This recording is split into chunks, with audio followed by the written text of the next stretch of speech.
नमस्कार दोस्तों, मैं डॉक्टर द्वारका प्रसाद। दोस्तों, आज मैं पुनः आपके सामने एक नया विषय लेकर हाजिर हुआ हूँ। नए विषय पर वीडियो बनाकर उपस्थित हुआ हूँ और इससे पहले भी मैंने जो वीडियो आप लोगों के लिए अवेलेबल कराए हैं उनमें बहुत से ऐसे वीडियो हैं जो जॉब ओरिएंटेड कोर्सेज से रिलेटेड थे। और आज का हमारा विषय जो है वीडियो का वो भी जॉब ओरिएंटेड कोर्स से रिलेटेड ही है। और सबसे पहले मैं ये ज़रूर कहूँगा, मेरी ये रिक्वेस्ट है आपसे कि आप मेरी वीडियो को शुरू से लेकर अंत तक देखें, इसे सब्सक्राइब करें और शेयर करें ताकि इसकी जानकारी न केवल आप तक सीमित रहे बल्कि बहुत दूर तक ये जानकारियाँ दूर दूर तक बच्चों को पहुँचे, मिले, ताकि वो इसका फ़ायदा उठा सके और इसके बारे में जानकारी प्राप्त कर सके। दोस्तों, आज हमारे वीडियो का जो विषय है या टॉपिक जो है वो है पीएचडी। और चूँकि मैं साइकोलॉजी के बैकग्राउंड से हूँ, मेरा साइकोलॉजी मेरा विषय रहा है, तो मैं साइकोलॉजी में ही डॉक्टरेट की डिग्री या पीएचडी इन साइकोलॉजी पर डिस्कस करना चाह रहा हूँ और उसी से संबंधित आपको जानकारी देना चाह रहा हूँ। तो पीएचडी, पहले तो हम ये जान लें कि पीएचडी क्या है। तो दोस्तों, पीएचडी को हम अगर फुल फॉर्म में इसको डिस्क्राइब करें या डिटेल में मैं इसको बताऊं तो ये जो है डॉक्टरेट ऑफ फिलॉसफी इसे कहा जाता है। ये अपने आप में एक वो डिग्री है जो आपको शिक्षा के उच्चतम स्तर पर ला देती है।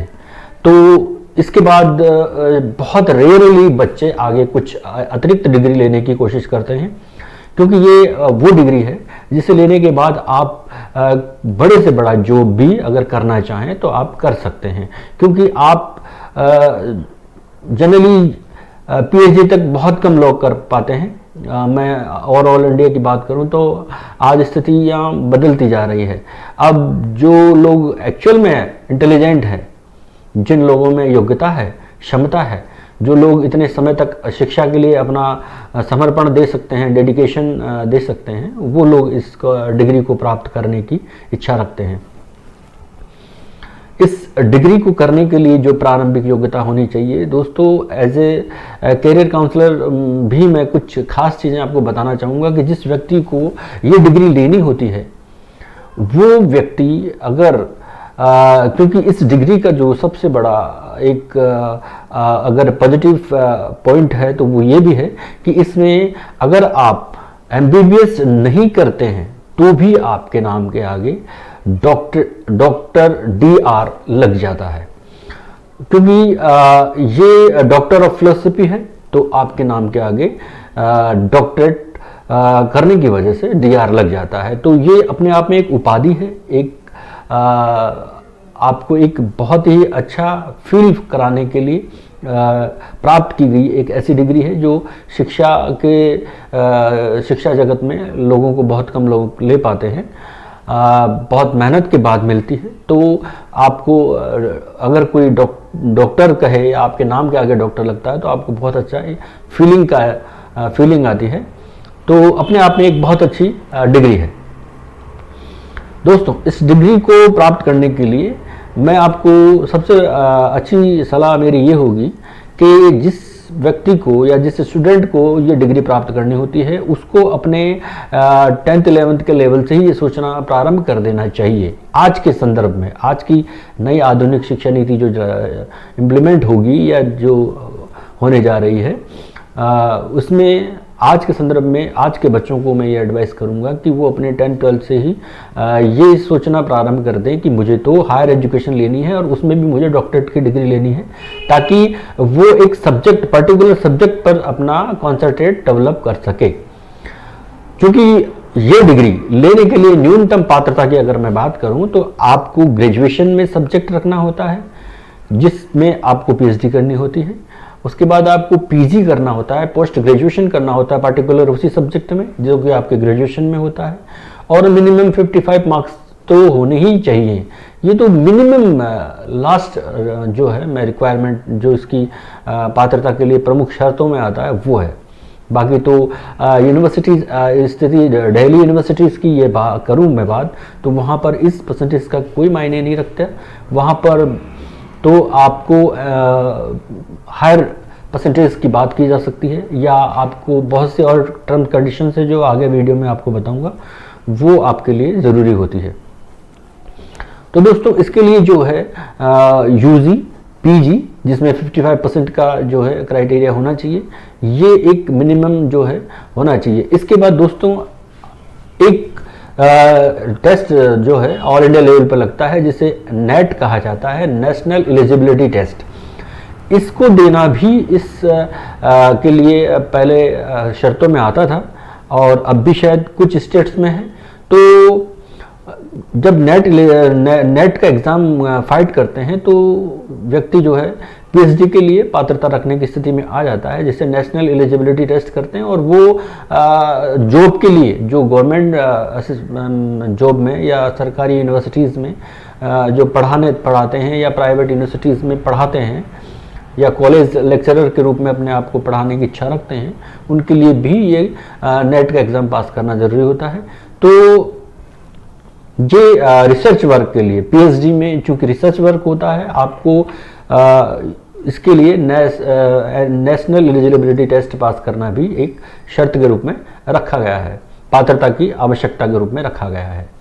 दोस्तों इसमें जो बच्चे जब नेशनल एलिजिबिलिटी टेस्ट जब देते हैं तो जो बच्चे इसमें मेरिट में आते हैं उनको जूनियर रिसर्च फेलोशिप जेआरएफ भी मिलती है। यानी कि जो यूजीसी है या भारत सरकार समझिएगा आप कि ये जो है आपको स्कॉलरशिप देती है जितने समय के लिए आप रिसर्च वर्क करते हैं, पीएचडी की डिग्री लेने के लिए आप समय देते हैं, उतने समय के लिए एक लिमिटेड टाइम होता है, उसके लिए आपको एक लिमिटेड धनराशि अपनी भारत सरकार अपने क्षेत्र अधिकार के अंतर्गत रखती है देना आपके लिए, हर बच्चे के लिए जो जेआरएफ क्लियर करता है उसको देती है, जो उसको काफ़ी मददगार सिद्ध होता है। वो उसके लिए पीएचडी करते समय जो रिसर्च वर्क के लिए आवश्यक ज़रूरतें होती हैं, चाहे फिर वो बुक्स हों, चाहे कुछ जो है डाटा कलेक्शन से संबंधित उसको वर्क करना होता हो या कहीं और दूर दराज जाकर उसको रिसर्च वर्क करना होता है, तो उन सब में वो उसके लिए बहुत अधिक फ़ायदे का एक वो है। तो मैं आपको एक सलाह ये दूंगा कि आप नेट एग्ज़ाम देते वक्त अपना जो टारगेट रखें वो जेआरएफ का रखें, ताकि आप उस कंडीशन में आएँ कि आपको फेलोशिप मिले, स्कॉलरशिप मिले और आप इसमें इजीली आप पीएचडी कर लें। उनको प्रेफरेंस भी दिया जाता है, उनको बहुत जल्दी पीएचडी में वो जैसे ही आवेदन का समय आता है तो ये जो नेट का एग्ज़ाम है ये जून और दिसंबर एक साल में 2 बार लगता है। दोनों बार में जब जिस भी टाइम में आप पास करें उसके बाद पीएचडी के लिए आप आवेदन निकलते ही आप उसकी पात्रता की कैटेगरी में आ जाते हैं। तो आप जैसे ही ये जो पीएचडी के लिए जो आजकल एक और कंडीशन रखी गई है कि आजकल एंट्रेंस टेस्ट लेने लग गए हैं पीएचडी के लिए, तो वो एंट्रेंस टेस्ट क्वालिफाई करना बेहद ज़रूरी है और इन सब के अलावा एंट्रेंस टेस्ट भी देना ज़रूरी है। यानी कि आप ये समझिएगा एक शॉर्ट वे में कि आपको 55% जो है वो आपकी पीजी में होनी चाहिए। आप अगर नेट या जेआरएफ हैं तो बेस्ट हैं, बहुत बेस्ट हैं। और अगर आपने एंट्रेंस टेस्ट आपके लिए रखा गया है, कुछ यूनिवर्सिटीज नहीं ले रही हैं और बहुत लेने लग गई हैं आप, तो एंट्रेंस टेस्ट आप जैसे ही क्वालिफाई करते हैं तो आप पीएचडी के लिए यानी कि रिसर्च वर्क के लिए आप तैयार हो, अपने आप को समझिए। और आप इसका जो ये तो हुआ इसके लिए पात्रता का। अब हम बात करें कि इसमें समय कितना लगता है, तो इसके लिए भारत सरकार यूजीसी ने जो है जितनी भी शैक्षिक संस्थाएं हैं, उच्च शैक्षणिक संस्थाएं हैं, जो यूनिवर्सिटीज़ हैं, जो इन सब का जो है क्राइटेरिया रखती हैं, वो इसके लिए लगभग 3 से 6 वर्ष का, मिनिमम 3 वर्ष का होता है और उसके बाद मैक्सिमम 6 वर्ष का इसका समय होता है। और ये आपको इस समय अवधि में इसको पूरा करना होता है। तो जो जेआरएफ वाले बच्चे होते हैं वो इसको, क्योंकि उनकी जेआरएफ एक लिमिटेड टाइम के लिए होती है, तो वो उसी टाइम में उसको पूरा करते हैं। और मैं तो हर उस स्टूडेंट को कहूँगा कि लिमिटेड टाइम में जितना गवर्नमेंट इसको मिनिमम टाइम रखती है उसके आसपास 3 से 4 वर्ष के अंतर्गत इसको तुरंत पूरा किया जाए, ताकि आप किसी भी जॉब के लिए एलिजिबिलिटी पूरी कर लें। वैसे तो रिसर्च वर्क करने के दौरान भी आपको जॉब मिल जाता है, जब कुछ ऐसे जगह है जहां आप रिसर्च वर्क कर रहे होते हैं तब भी आप टीचिंग से जो रिलेटेड जॉब कर सकते हैं, रिसर्च से संबंधित, या कुछ ऐसे कोर्सेज से रिलेटेड जॉब होते हैं। जैसे साइको फील्ड की अगर मैं बात करूं तो आप रिसर्च वर्क करते हुए भी किसी भी एनजीओ से जुड़ सकते हैं, किसी भी प्राइवेट हॉस्पिटल से जुड़ सकते हैं। गवर्नमेंट का क्राइटेरिया अपना होता है, तो वहां आप जुड़ करके अपनी सेवाएं दे सकते हैं, अपना जो है एक जॉब का एक टारगेट पूरा जो है करने की दिशा में आगे कदम बढ़ा सकते हैं। तो दोस्तों इस तरह एक इसमें आपको क्या क्या मिला। एक तो आपको पीएचडी रिसर्च वर्क करने के लिए आप ये समझिए कि आपको ग्रेजुएशन, फिर पीजी और फिर 3 से 4 साल अपनी माने तो कर लगभग 8-9 साल इसमें पूरे लग जाते हैं। तो अपने आप को माइंड सेट करना होता है कि आप पीएचडी अगर आपको करनी है तो आपको एक लंबे समय तक उस सब्जेक्ट, पर्टिकुलर सब्जेक्ट में आपको एक्सपर्टाइज हासिल हो जाएगी। इसलिए आपको तैयार रखना है कि मुझे पीएचडी करनी है, और ये आपको 11th-12th में जो सब्जेक्ट आप चूज़ करते हैं वो आपके लिए बहुत मायने रखते हैं, क्योंकि जब आप कोई पर्टिकुलर सब्जेक्ट चूज करते हैं और उसी में आप रिसर्च वर्क करते हैं, पीएचडी करते हैं, तो आपको वो सब्जेक्ट में पीएचडी करना भी आसान होता है और उसमें आपको इंटरेस्ट भी आता है। तो ये आपको इसी स्टेज पर as a counselor, career counselor, मैं आपको बताना चाहूँगा कि आपको इसी लेवल पर 11th-12th लेवल पर ही ये डिसाइड कर लेना चाहिए कि मुझे पीएचडी करनी है या नहीं करनी है, क्योंकि ये इतना टाइम तो लगेगा। अब जो नई शिक्षा नीति आई है उसमें आपको अलग अलग तरह से जो है कैटेगराइज कर दिया गया है कि 1 साल के कोर्स वाले को जो है सर्टिफिकेट दिया जाएगा, 2 वाले को डिप्लोमा दिया जाएगा, 3 वाले को डिग्री दी जाएगी और 4 वालों को डिग्री प्लस रिसर्च वर्क दिया जाएगा। लेकिन पीएचडी तो फिर भी ओवरऑल करनी होगी, तो ये जुड़कर भी अगर हम देखें तो भी आपको 6 से 7 वर्ष तो नई शिक्षा नीति के तहत आपको शायद लग सकते हैं। मे भी 7-8 के बीच में जो है ये एक समय होता है 7-8 साल का जो लग ही जाएगा, क्योंकि आप इतने समय देते देते आप अपने क्षेत्र में, अपने फील्ड में, अपने जिस सब्जेक्ट में आप पीएचडी कर रहे हैं, आप बहुत अच्छे एक्सपर्ट हो जाते हैं, बहुत अधिक जानकारी रखने वाले होते हैं। उसके बाद आपको कुछ भी बाकी नहीं रहता, तो आप कोई भी जॉब प्राप्त करने के लिए उस पर्टिकुलर सब्जेक्ट के लिए तो एलिजिबल हो ही जाते हैं, बाकी आप अन्य फील्ड्स में भी जा सकते हैं। एक पीएचडी किया हुआ व्यक्ति या स्टूडेंट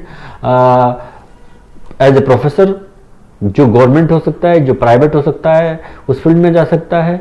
जहाँ तक मैं साइकोलॉजी के स्टूडेंट्स की बात करूँ जो साइकोलॉजी से पीएचडी करते हैं, वो स्टूडेंट्स जो है रिसर्च वर्क कर सकते हैं, राइटिंग्स का काम कर सकते हैं, जर्नलिज्म के सेक्टर में जा सकते हैं, और इसके अलावा किसी एनजीओ के साथ जुड़ सकते हैं, किसी हॉस्पिटल्स में अपना अगर वो क्लिनिकल साइकोलॉजी में करते हैं तो वो हॉस्पिटल में जुड़कर अपनी सेवाएं दे सकते हैं और अपनी पर्सनल प्रैक्टिस भी कर सकते हैं। तो ये जो है इस तरह अपने आप में पीएचडी बहुत बड़ी डिग्री है और बहुत ही एलिजिबिलिटी आप में पैदा करती है। आपके नाम के आगे डीआर लगता है, जो अपने आप में एक स्पेशलिटी आप में डेवलप कर देती है और आपको अलग फीलिंग देती है। तो दोस्तों मैं आपको यही कहूँगा कि अगर आप पीएचडी करने की इच्छा रखते हैं तो आपको 11th-12th से ही सोचना प्रारंभ कर देना चाहिए और टाइमिंग का ध्यान रखना चाहिए कि मुझे इतना समय देना पड़ेगा, इतनी मेहनत करनी ही पड़ेगी। ये शिक्षा के लिहाज से देखूं, मैं अगर शैक्षणिक दृष्टि से देखूं तो ये उच्चतम डिग्रियों में आती है। इसके बाद बहुत कम डिग्री, 1-8 डिग्री ही ऐसी कोई होती है जो एक्स्ट्रा डिग्रीज में काउंट की जा सकती है। बाकी इसके बाद पढ़ाई की कोई आवश्यकता नहीं पड़ती। रिसर्च वर्क आप कभी भी कुछ भी नया टॉपिक ले सकते हैं, उस पर कर सकते हैं, उसकी कोई लिमिट नहीं होती है। तो रिसर्च वर्क तो लाइफ टाइम आप कर सकते हैं, लेकिन हाँ एज ए क्लिनिकली देखिए या आप किसी एजुकेशनल वे में देखिए, आपको पीएचडी करने के बाद किसी अन्य डिग्री की ज़रूरत नहीं पड़ती। आप इसके करने के बाद गवर्नमेंट जॉब भी ले सकते हैं, प्राइवेट जॉब भी में भी अपने आप को तैयार कर सकते हैं जाने के लिए। तो ये अपने आप में बड़ी डिग्री होती है। तो दोस्तों आज का हमारा वीडियो यहीं तक था। इससे संबंधित अगर कोई जानकारी आपको अगर आपको चाहिए या आप को कुछ और समझना है तो मुझे मेरे कमेंट बॉक्स में आइए, ज़रूर शेयर करिए। मैं पूरी कोशिश करूंगा आपके हर प्रॉब्लम को समझने की और उसके बारे में अपनी शंकाएं दूर करने की। तो मेरा आपसे पुनः एक निवेदन है कि आप मेरे वीडियो को सब्सक्राइब करें, लाइक करें, शेयर करें। Thank you very much. धन्यवाद दोस्तों।